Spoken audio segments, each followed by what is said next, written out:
So hey guys, welcome back to our channel Smart Roots. आज हम अपनी Indian politics series का lecture number 16 शुरू करने वाले हैं, जिसमें कि हम पढ़ेंगे आर्टिकल नंबर 90 से लेकर 100 तक के आर्टिकल के बारे में। तो चलिए शुरू करते हैं बिना किसी देरी के साथ में। सबसे पहले हमारा आज के लेक्चर में होगा आर्टिकल नंबर 91। देखिए आर्टिकल जो 91 है वो क्या कहता है। सो बेसिकली डिफाइन करता है power and the duties of जो हमारे डिप्टी चेयरमैन साहब है उनकी। सबसे पहले इसमें है कि जब चेयरमैन या डिप्टी चेयरमैन एब्सेंट है तो क्या किस प्रकार से हमारा जो हाउस है वो रन करेगा।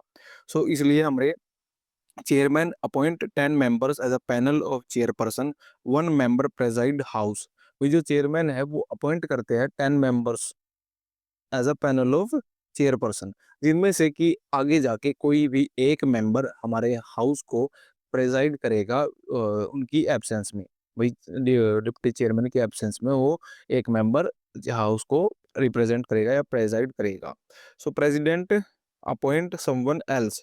वही देखिए सबसे पहले तो जैसे कि सीट वेकेंट होती है तो कोई भी प्रेजाइड नहीं कर सकता है, और प्रेसिडेंट अपॉइंट करता है किसी समवन एल्स को।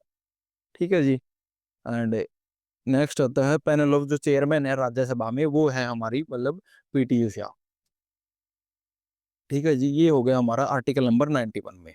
अब नेक्स्ट फर्दर चलते हैं हम आर्टिकल नंबर 92 के देखने के लिए। तो आर्टिकल 92 कहता है कि the chairman or deputy chairman not to preside when a resolution for his or her removal is under consideration. भाई देखिए बहुत इंपॉर्टेंट बात है, बहुत इंपॉर्टेंट चीज है हमारे कॉन्स्टिट्यूशन के अंदर आर्टिकल 92 में मेंशन है कि जब भी किसी जैसे कि चेयरमैन या डिप्टी चेयरमैन के खिलाफ कोई रेजोल्यूशन मतलब रिमूवल के लिए चल रहा है तो उस दौरान वो प्रेजाइड नहीं कर सकते हाउस को।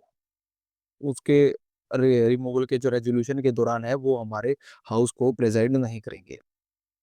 Now it comes article 93। तो आर्टिकल 93 क्या कहता है कि स्पीकर एंड डिप्टी स्पीकर के बारे में हमारे इसकी बातें होती है, जैसे कि इसमें लिखा हुआ है डिप्टी और क्या है सॉरी डिप्टी एंड स्पीकर के पद पे डिप्टी स्पीकर एंड स्पीकर के पोस्ट के बारे में कहा गया है कि जैसे कि दोनों पोस्ट है ये होती है हमारी प्रेजेंट इन लोकसभा। लोकसभा के अंदर हमारे स्पीकर और डिप्टी स्पीकर की जो पोस्ट है वो मेंशन की गई है। साथ ही साथ वो chosen by house within themselves. वही दोनों ही का चुनाव है जो उन्हीं के हाउस के अंदर के जो लोग हैं वो मिलकर के करते हैं। कन्वेंशन कुछ ऐसा माना जाता है कि जैसे कि स्पीकर जो होते हैं वो बेसिकली रूलिंग पार्टी से होते हैं, जो डिप्टी स्पीकर होते हैं चुनाव मतलब जो बनाए जाते हैं वो हमारे मतलब ऐसी कन्वेंशन है कि वो अपोजिशन जो पार्टी है वहां से चुन करके आते हैं। आर्टिकल 94 की बात करें 93 के बाद में, तो आर्टिकल 94 बात करता है vacation and resignation of and removal from the office of speaker and deputy speaker. भाई देखिए तीन ही कंडीशन से मतलब पोस्ट खाली हो सकती है, या तो पोस्ट वैकेंट है, या उस व्यक्ति ने अपनी पोस्ट से रिजाइन दे दिया है, या फिर उसका इम्पीचमेंट मींस रिमूवल किया गया है उसकी पोस्ट से। तो ये बेसिकली हमारे इन तीनों ही प्रोसीजर में with in the context of speaker and deputy speaker के मतलब केस में बात की गई है। सबसे पहले तो not a member of the house shall vacate if cease to be a member. भाई जो हमारे स्पीकर और डिप्टी स्पीकर है वो किसी हाउस के मेंबर नहीं होने चाहिए। अगर है तो वो मतलब उनको उनको अपनी जो मेंबरशिप है वो छोड़नी पड़ेगी। ठीक है जी। साथ ही साथ रिजाइन का प्रोसेस होता है वो हमारे स्पीकर साथ देते हैं डिप्टी स्पीकर को, और डिप्टी स्पीकर रिजाइन देते हैं स्पीकर को। तीसरा जो प्रोसेस होता है रिमूवल का वो होता है हमारा इफेक्टिव मेजोरिटी के साथ में रिमूवल हो सकता है स्पीकर और डिप्टी स्पीकर का, दोनों का ही। तो ये हो गया हमारा आर्टिकल 94 के तहत vacation, resignation and removal of the post from speaker and vice speaker deputy speaker. तो चलिए अब चलते हैं हम आर्टिकल नंबर 95 के साथ। आर्टिकल 95 बेसिकली क्या कहता है, तो इसमें हमारी दी गई है पावर टू परफॉर्म ड्यूटीज। भी देखिए अगर स्पीकर भी एब्सेंट है और डिप्टी स्पीकर भी एब्सेंट है तो क्या, या फिर मतलब देखिए ये दो तीन कंडीशन हो सकती है, जैसे कि स्पीकर एब्सेंट है तो वह उसके उसमें डिप्टी स्पीकर करेगा, मगर अगर डिप्टी स्पीकर भी एब्सेंट है और सीट भी वेकेंट है तो क्या करेंगे। देखिए अगर एब्सेंट है तो इस केस में तो 10 मेंबर्स में से कोई भी एक मेंबर प्रेसाइड करेगा हमारे हाउस को, और जो अगर वैकेंट है तो प्रेसिडेंट चूज करेंगे कि भाई कौन प्रेसाइड करेगा हमारे हाउस को। इन दोनों बातों में फर्क है, देखिए इसको दोबारा समझते हैं। अगर सीट वेकेंट है तो प्रेसिडेंट अपने आप से खुद से एक व्यक्ति को मतलब चूज करेगा और वो प्रेसाइड करेंगे हमारे हाउस को। अगर एब्सेंट है तो 10 मेंबर्स जो हमारे स्पीकर्स के साथ में चुने गए या चेयरमैन के साथ मतलब चेयरमैन के इच्छा से चुने गए हैं वो प्रेसाइड करेंगे हमारे हाउस को। ठीक है जी, क्लियर है। आर्टिकल 96 कहता है कि डिप्टी स्पीकर और स्पीकर प्रेजाइड नहीं करेंगे अगर उनके रिमूवल के लिए मतलब रेजोल्यूशन पास किया जा रहा है तो उस समय पर वो प्रेजाइड नहीं कर सकते हाउस को। एंड आर्टिकल 97 बात करते हैं सैलरी एंड अलाउंसेस के बारे में। जो हमारे सारे मेंबर्स होते हैं हाउस के उनकी सैलरीज और उनके अलाउंसेस को इसके अंदर आर्टिकल 97 के अंदर मेंशन किया गया है। आर्टिकल 98 के तहत हमारे सेक्रेटेरिएट ऑफ पार्लियामेंट जो कि बेसिकली हमारे जो आईएएस ऑफिसर्स है या मतलब जो सीनियर आईएएस ऑफिसर्स होते हैं उनको सेक्रेटेरिएट मतलब पोस्ट दी जाती है। तो ये आती है इसमें आर्टिकल 98 के तहत। बेसिकली इसमें president appoints him on the advice of Lok Sabha speaker and Rajya Sabha chairman. भाई जो हमारे प्रेसिडेंट साहब है वो इनको अपॉइंट करते हैं लेकिन एडवाइस लेने के साथ लोकसभा स्पीकर और राज्यसभा के चेयरमैन की एडवाइस के साथ जो हमारे प्रेसिडेंट है वो इनको अपॉइंट करने का कार्य करते हैं।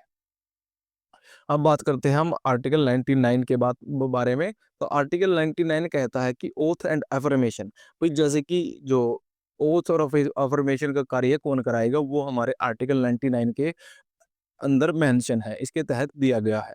सो ये जो ओथ है वो दिलाई जाएगी बाय प्रेसिडेंट और someone on the behalf of him.